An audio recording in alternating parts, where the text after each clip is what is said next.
11. Connected, but alone, Sherry Tickle. Just a moment ago, my daughter Rebecca texted me for good luck. Her text said, "Mom, you will rock." I love this. Getting that text was like getting a hug. And so there you have it. I embody the central paradox. I'm a woman who loves getting texts who's going to tell you that too many of them can be a problem.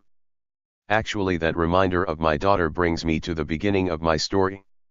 1996, when I gave my first TED talk, Rebecca was 5 years old and she was sitting right there in the front row.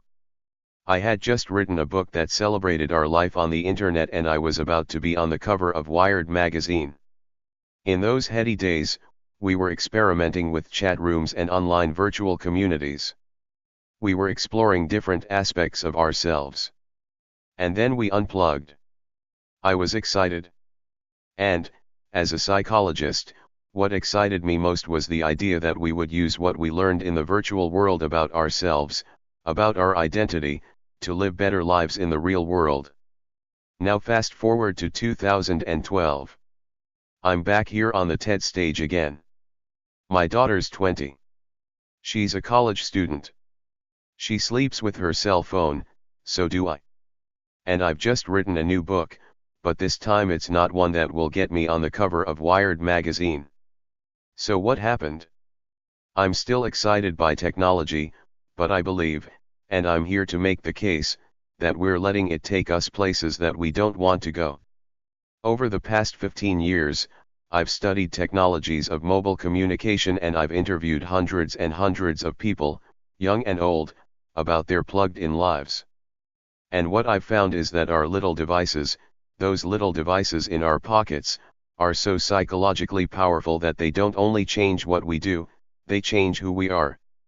Some of the things we do now with our devices are things that, only a few years ago, we would have found odd or disturbing, but they've quickly come to seem familiar, just how we do things. So just to take some quick examples.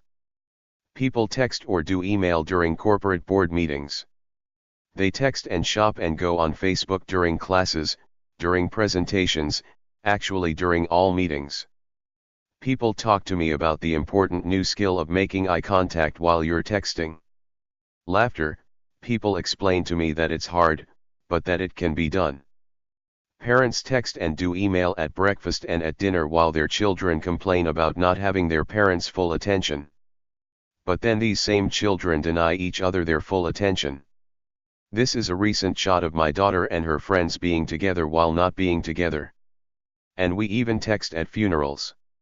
I study this. We remove ourselves from our grief or from our reverie and we go into our phones. Why does this matter? It matters to me because I think we're setting ourselves up for trouble certainly in how we relate to each other. But also trouble in how we relate to ourselves and our capacity for self-reflection. We're getting used to a new way of being alone together. People want to be with each other, but also elsewhere connected to all the different places they want to be. People want to customize their lives. They want to go in and out of all the places they are because the thing that matters most to them is control over where they put their attention. So you want to go to that board meeting, but you only want to pay attention to the bits that interest you. And some people think that's a good thing. But you can end up hiding from each other, even as we're all constantly connected to each other. A 50-year-old businessman lamented to me that he feels he doesn't have colleagues anymore at work. When he goes to work, he doesn't stop by to talk to anybody, he doesn't call. And he says he doesn't want to interrupt his colleagues because, he says, they're too busy on their email. But then he stops himself and he says, "You know, I'm not telling you the truth. I'm the one who doesn't want to be interrupted. I think I should want to, but actually I'd rather just do things on my BlackBerry." Across the generations, I see that people can't get enough of each other, if and only if they can have each other at a distance, in amounts they can control. I call it the Goldilocks effect, not too close, not too far, just right.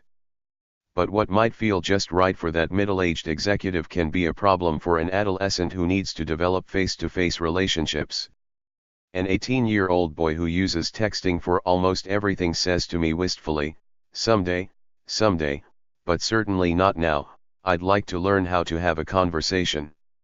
When I ask people what's wrong with having a conversation, people say, I'll tell you what's wrong with having a conversation. It takes place in real time and you can't control what you're going to say. So, that's the bottom line. Texting, email, posting, all of these things let us present the self as we want to be. We get to edit, and that means we get to delete, and that means we get to retouch, the face, the voice, the flesh, the body, not too little, not too much, just right. Human relationships are rich and they're messy and they're demanding. And we clean them up with technology. And when we do, one of the things that can happen is that we sacrifice conversation for mere connection. We shortchange ourselves. And over time, we seem to forget this, or we seem to stop caring. I was caught off guard when Stephen Colbert asked me a profound question. He said, don't all those little tweets, don't all those little sips of online communication, add up to one big gulp of real conversation? My answer was no, they don't add up. Connecting in sips may work for gathering discrete bits of information, they may work for saying, I'm thinking about you, or even for saying, I love you, I mean, look at how I felt when I got that text from my daughter, but they don't really work for learning about each other, for really coming to know and understand each other. And we use conversations with each other to learn how to have conversations with ourselves. So a flight from conversation can really matter because it can compromise our capacity for self-reflection. For kids growing up, that skill is the bedrock of development. Over and over I hear, I would rather text than talk. And what I'm seeing is that people get so used to being shortchanged out of real conversation, so used to getting by with less, that they've become almost willing to dispense with people altogether. So for example, many people share with me this wish, that someday a more advanced version of Siri, the digital assistant on Apple's iPhone, will be more like a best friend, someone who will listen when others won't. I believe this wish reflects a painful truth that I've learned in the past 15 years.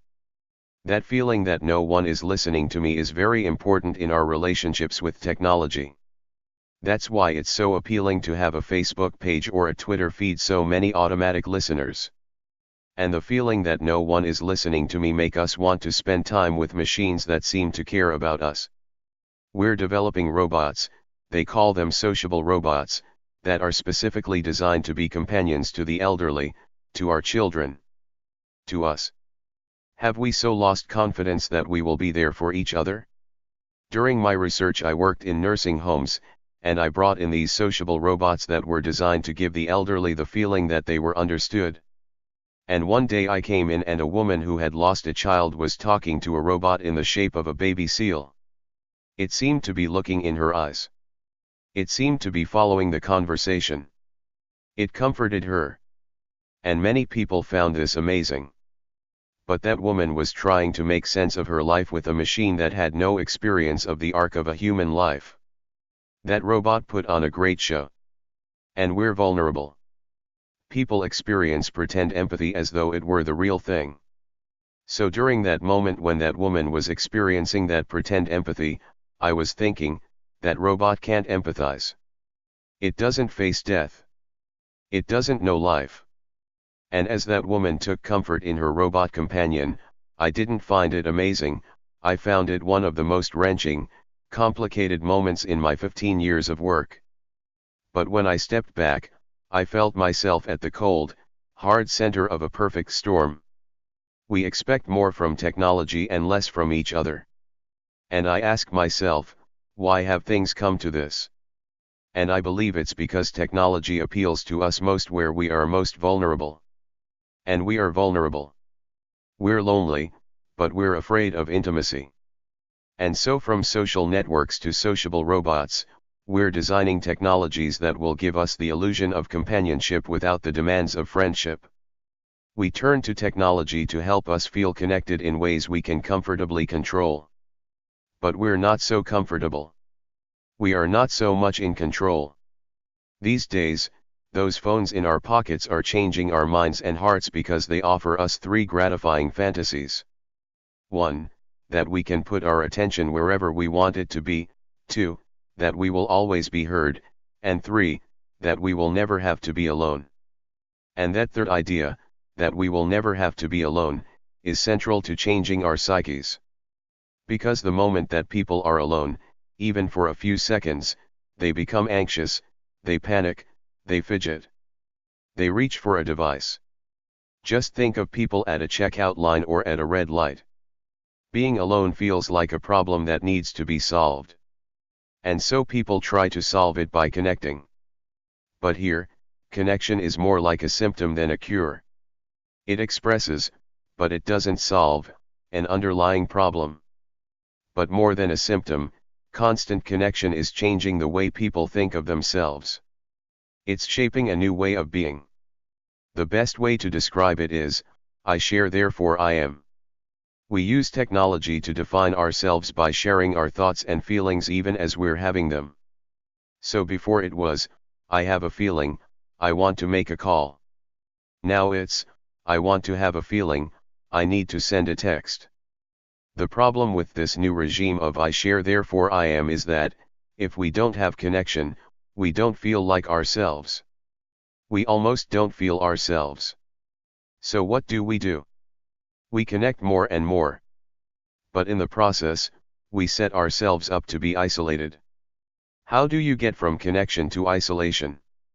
You end up isolated if you don't cultivate the capacity for solitude, the ability to be separate, to gather yourself.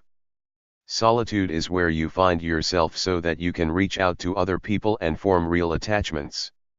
When we don't have the capacity for solitude, we turn to other people in order to feel less anxious or in order to feel alive.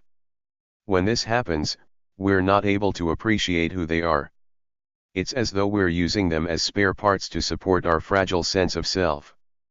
We slip into thinking that always being connected is going to make us feel less alone. But we're at risk, because actually it's the opposite that's true. If we're not able to be alone, we're going to be more lonely.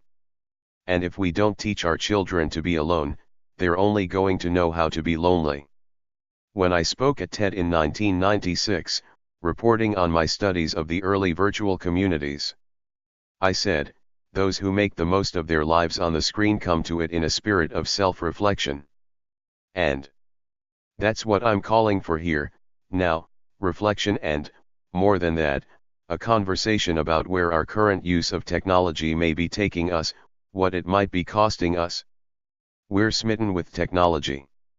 And we're afraid, like young lovers, that too much talking might spoil the romance. But it's time to talk. We grew up with digital technology and so we see it as all grown up. But it's not, it's early days. There's plenty of time for us to reconsider how we use it, how we build it. I'm not suggesting that we turn away from our devices, just that we develop a more self-aware relationship with them, with each other and with ourselves. I see some first steps. Start thinking of solitude as a good thing. Make room for it. Find ways to demonstrate this as a value to your children. Create sacred spaces at home, the kitchen, the dining room, and reclaim them for conversation. Do the same thing at work. At work, we're so busy communicating that we often don't have time to think, we don't have time to talk about the things that really matter. Change that. Most important, we all really need to listen to each other, including to the boring bits. Because it's when we stumble or hesitate or lose our words that we reveal ourselves to each other. Technology is making a bid to redefine human connection, how we care for each other, how we care for ourselves, but it's also giving us the opportunity to affirm our values and our direction. I'm optimistic. We have everything we need to start. We have each other. And we have the greatest chance of success if we recognize our vulnerability. That we listen when technology says it will take something complicated and promises something simpler. So in my work, I hear that life is hard, relationships are filled with risk. And then there's technology simpler, hopeful, optimistic, ever young. It's like calling in the cavalry. An ad campaign promises that online and with avatars, you can finally love your friends, love your body, love your life, online and with avatars. We're drawn to virtual romance, to computer games that seem like worlds, to the idea that robots, will someday be our true companions. We spend an evening on the social network instead of going to the pub with friends. But our fantasies of substitution have cost us.